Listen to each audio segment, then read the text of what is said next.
There is a very specific type of paranoia that only blooms in international waters. When you take adults who are used to being in charge at home and drop them into an environment where they can't understand the background chatter, a bizarre defense mechanism kicks in. Incomprehension mutates into suspicion. Here is what that desperate need for linguistic control actually looks like. 1. The occupant of cabin 9244 on a 7-night Caribbean sailing was a woman named Brenda, who firmly believed that international waters were simply an extension of her local homeowners association, leaving her entirely unprepared for the reality of a global workforce. On the morning of day 2, Brenda walked out of her room and encountered her cabin steward and the neighboring steward standing by a housekeeping cart, quietly sorting fresh towels and conversing in Tagalog. Brenda stopped dead in her tracks, staring at them until they noticed her, switched immediately to English, offered a cheerful good morning, and stepped aside to let her pass. Instead of returning the greeting, Brenda marched straight to the elevator, rode down to deck 3, and planted herself at the guest services desk with the rigid posture of a woman who had just uncovered maritime treason. She informed the attendant that her peace of mind had been compromised because the crew members outside her door were speaking a secret code, which she had deduced was specifically designed so they could mock her floral luggage set without her knowing. When individuals are abruptly placed in a dense, unfamiliar environment, where they are no longer the linguistic majority, they often experience a sudden loss of perceived social status, coping by interpreting any unrecognizable conversation as a direct personal slight. The desk attendant, maintaining a smile that did not reach his eyes, calmly explained that the ship employed crew members from over 60 different countries and that it was entirely standard for them to speak their native languages to one another during their shifts. Brenda rejected this explanation entirely, stating that since she paid for the cruise with American dollars, her financial transaction effectively purchased the airwaves around her cabin. She then reached into her oversized tote bag, pulled out a folded ship deck plan and a thick red permanent marker, and proceeded to draw a large, jagged circle around her section of the hallway. She slid the paper across the marble counter, tapping the red ink, and officially demanded that the cruise line enforce a strict 50-foot English-only quarantine zone around her door. She specified that if a crew member absolutely needed to communicate within this red circle, they must either speak English or use a series of pre-approved, non-threatening hand gestures. The guest services officer assured her he would log the request and inform the housekeeping manager. Brenda spent the remaining 5 days of her vacation treating her cabin door like a covert listening post, randomly throwing it open at odd hours to try and catch the stewards exchanging illegal syllables, ultimately missing 3 evening theater shows, 2 trivia nights, and an entire port stop in Cozumel just to sit in the dark and police the hallway audio. 2.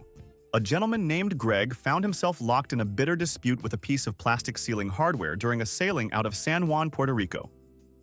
Because the ship was departing from a Spanish-speaking port with a large percentage of local guests, the mandatory safety briefings and the captain's daily noon announcements were broadcast over the ship-wide public address system in both English and Spanish.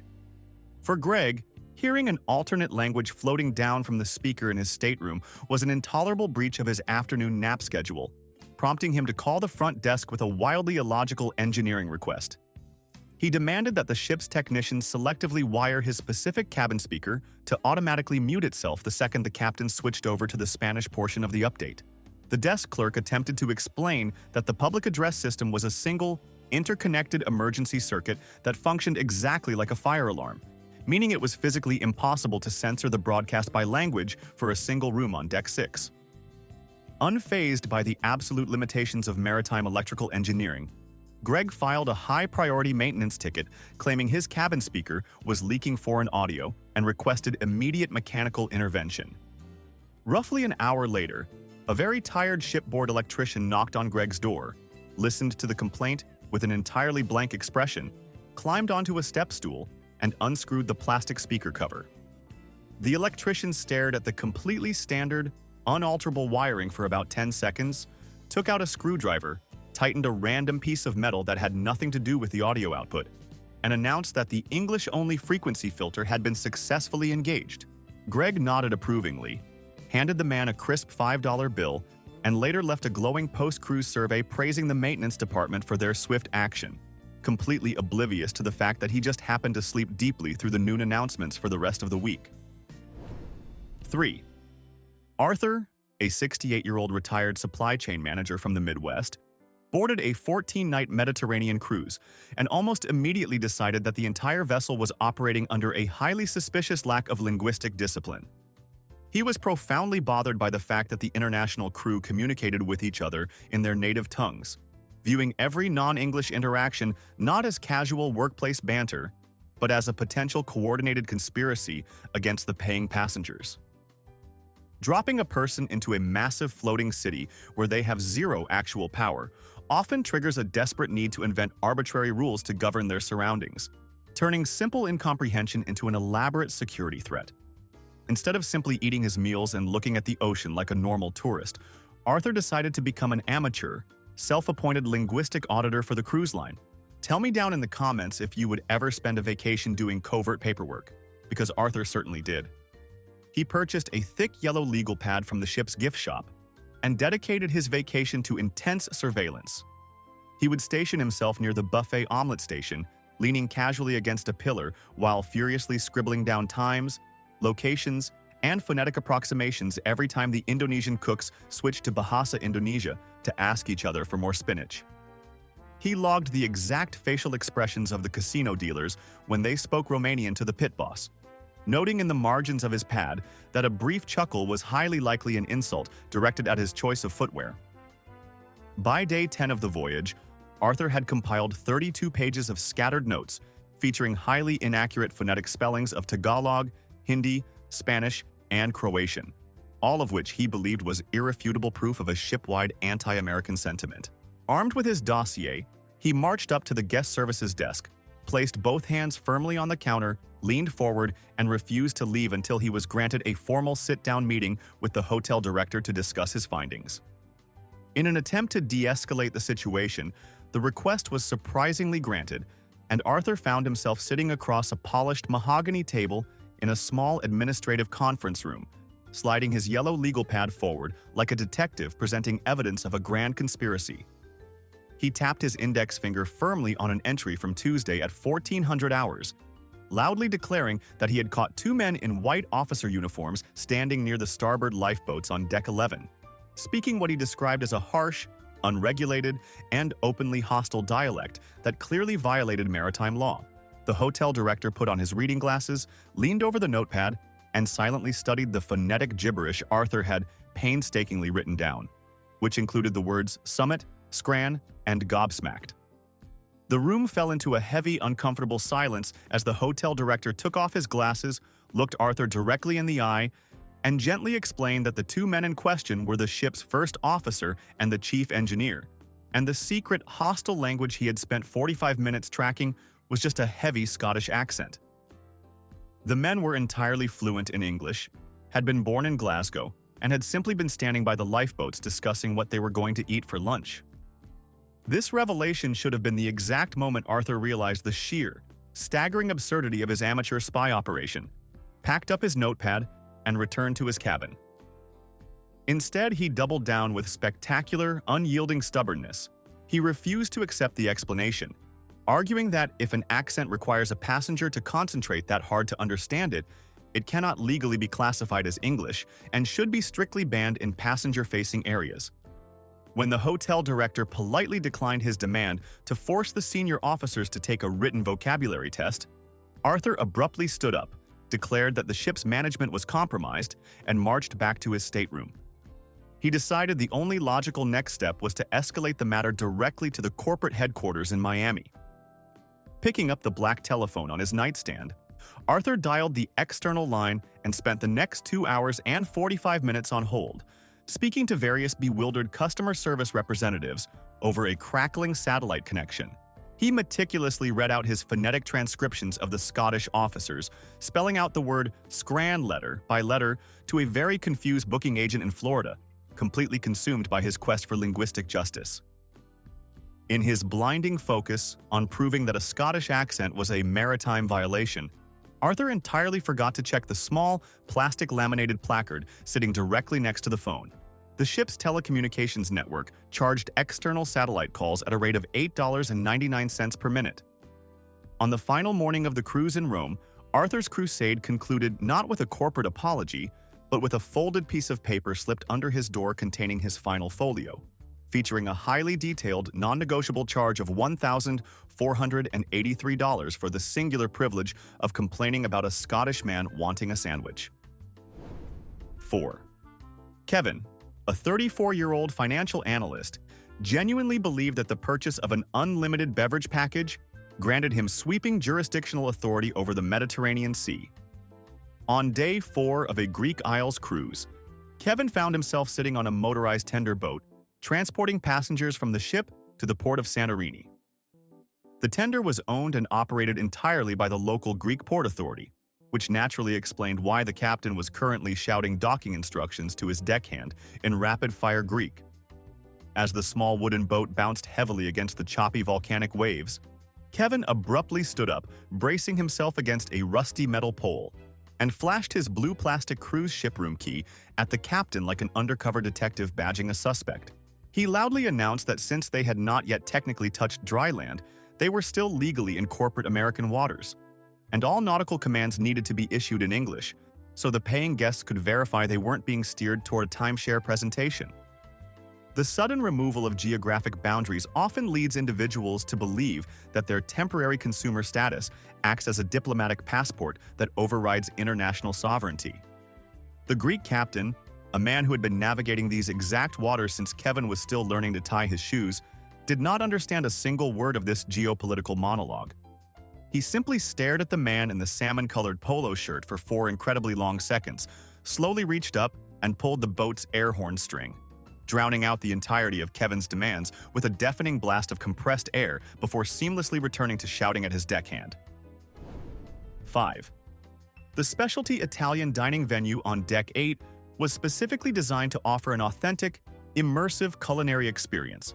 But for a passenger named Diane, it was an active linguistic war zone.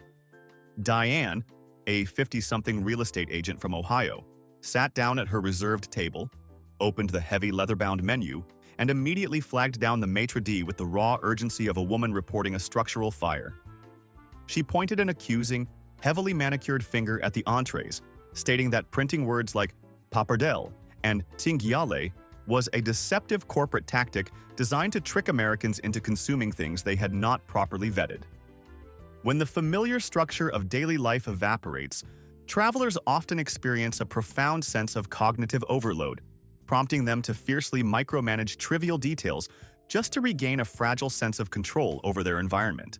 She demanded that her waiter, a remarkably patient man from Naples named Marco, provide a direct, literal English translation for every single item on the page before she would even consider ordering.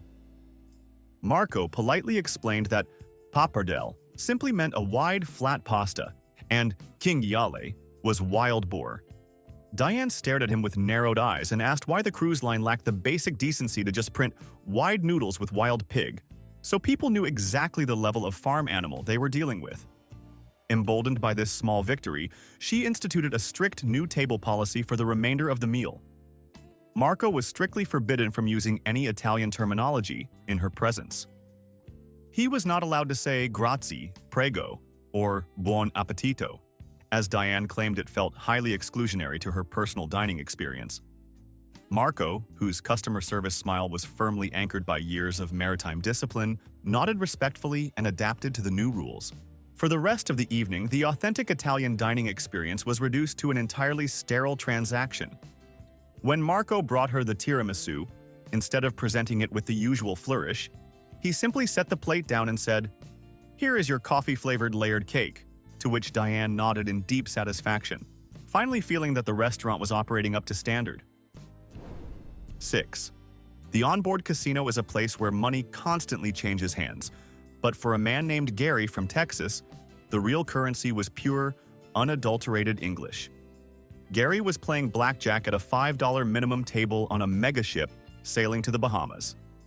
The dealer, a young woman from Serbia, and the pit boss, a man from Croatia, briefly exchanged a few sentences in a shared Slavic language regarding a tray of chips that needed to be refilled.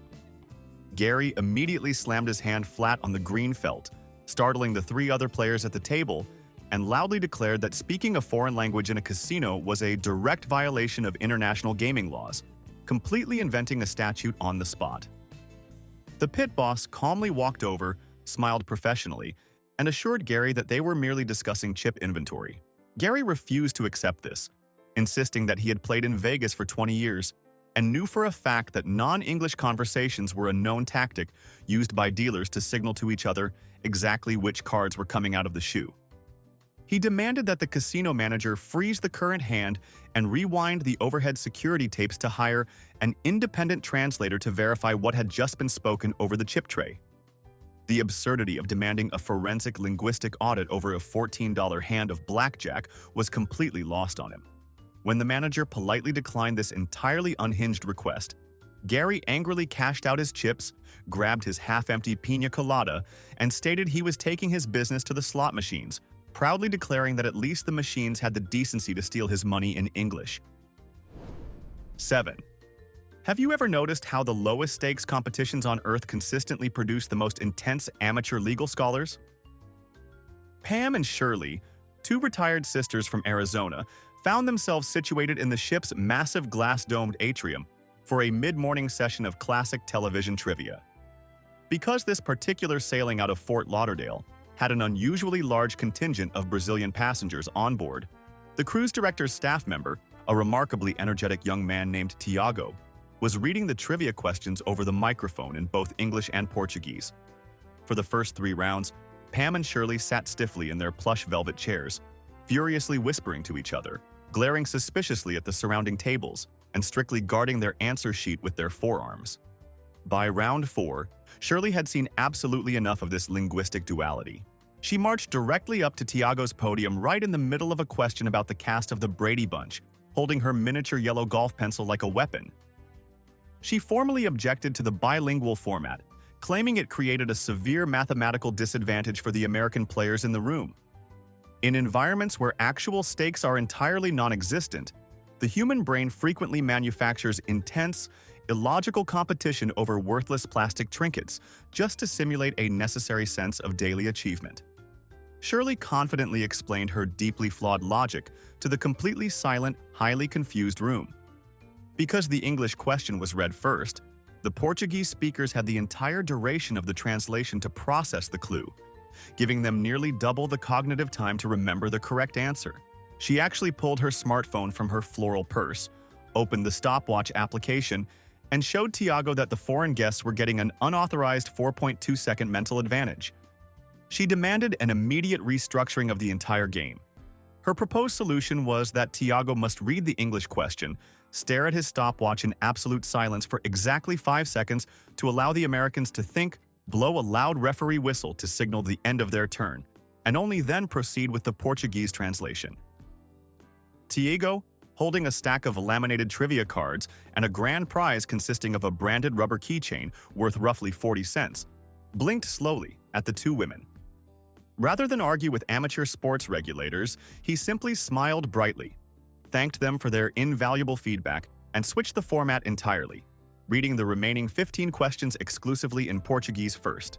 Pam and Shirley spent the rest of the hour sitting in stunned silence with their arms firmly crossed, completely unable to protest the fairness of the new system since they had specifically demanded the structural change, ultimately losing the plastic keychain to a family of 4 from Ohio, who didn't even speak Portuguese but simply guessed the letter C every time. 8. The ship's crew talent show is typically a heartwarming evening where passengers gather to politely applaud the people who make their beds and cook their meals. However, for a passenger named Frank, a retired car salesman from Nevada, it was a hotbed of potential linguistic espionage. The event was taking place in the massive Starlight Lounge, and a young housekeeping steward from Indonesia had just taken the stage with an acoustic guitar. The young man closed his eyes and delivered a stunningly beautiful, deeply emotional acoustic ballad entirely in Bahasa Indonesia. While the rest of the audience sat in respectful, awestruck silence, Frank leaned forward in his velvet chair, his eyes narrowing in deep suspicion. The moment the song ended, instead of clapping, Frank marched directly to the side of the stage and flagged down the cruise director. He stated that allowing the crew to sing in unverified foreign languages was highly inappropriate because they could easily be singing a coordinated, melodic insult aimed directly at the American passengers in the front row. This specific brand of paranoia often surfaces in unfamiliar environments, where individuals cope with their inability to understand a language by assuming they are the main character in a narrative of mockery. Frank demanded that the cruise director take the microphone and provide an immediate, literal English translation of the lyrics so the paying guests could verify they hadn't just been musically disrespected. The cruise director, a relentlessly cheerful man from Toronto who practically radiated corporate diplomacy, did not argue with this bizarre accusation. He simply walked to the center of the stage, gently took the microphone from the bewildered steward, and informed the silent room that the deeply emotional, suspiciously foreign anthem was, in fact, a beautifully arranged acoustic cover of the 1999 hit All Star by Smash Mouth. Frank slowly retreated to his seat, forced to spend the rest of his evening contemplating the fact that he had just demanded a federal linguistic audit over a song about a cartoon ogre. 9. Eleanor, a 62-year-old retired homeowners association president from Connecticut, boarded a luxury 12-night Baltic Sea cruise with a very specific, highly rigid set of expectations regarding how the entire world should communicate with her. The itinerary visited stunning historic ports in Sweden, Finland, and Estonia. But Eleanor's primary grievance was not with the local European populations. It was entirely focused on the ship's own public address system. Large maritime vessels utilize a standard set of coded announcements to silently alert the crew to various operational situations without causing widespread panic among the thousands of vacationing guests. During the first 4 days of the voyage, the overhead speakers occasionally chimed with brief clinical phrases like Code Alpha, Deck 4, or Mr. Skylight to the main dining room. To a normal, well-adjusted passenger, these were simply background noise, easily ignored between trips to the buffet. To Eleanor, they were a deliberate, deeply insulting use of a secret, foreign maritime language designed exclusively to keep American consumers completely in the dark.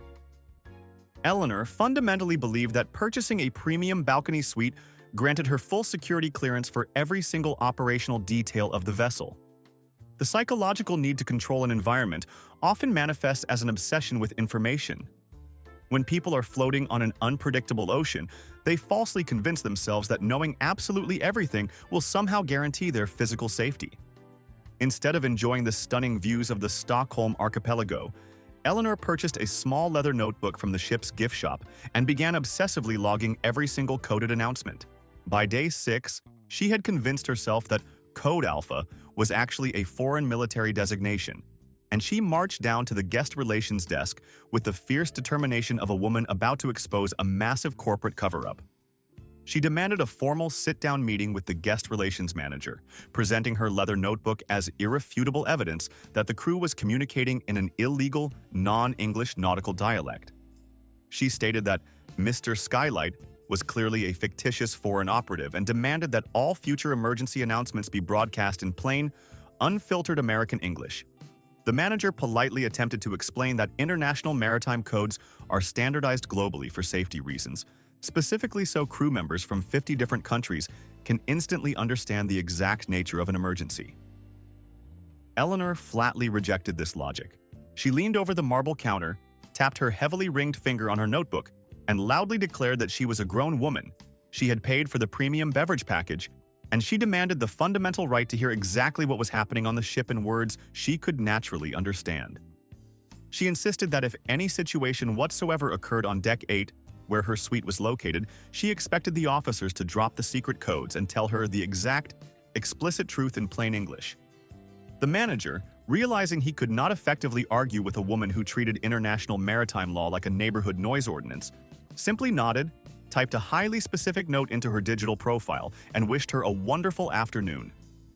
Eleanor left the desk feeling incredibly victorious, entirely unaware that demanding the unfiltered truth is always a highly dangerous game on a cruise ship.